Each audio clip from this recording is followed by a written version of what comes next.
FaceCash is a new payment system that lets you pay for things using your phone. Instead of a magnetic strip and your signature, FaceCash uses a barcode and a picture of your face. It works like a debit card.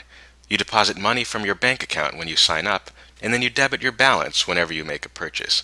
You can use FaceCash with iPhone, Android, BlackBerry, or any phone that has a web browser. It even works with iPad and iPod Touch. The first barcode that appears when you sign into the FaceCash app is the one you'll use the most. It represents your FaceCash account number. This is the barcode that a merchant will scan when you make a purchase. Once the merchant scans your barcode, a picture of your face will appear on the cash register, verifying your identity. You'll see the purchase appear in the History tab, and you'll earn FaceCash rewards points that you can redeem later on. In addition to your main account number, the FaceCash app can also store other account numbers that normally require you to carry a plastic card. For instance, I have my Costco, Safeway, and United Mileage Plus account numbers stored already, but adding another is easy.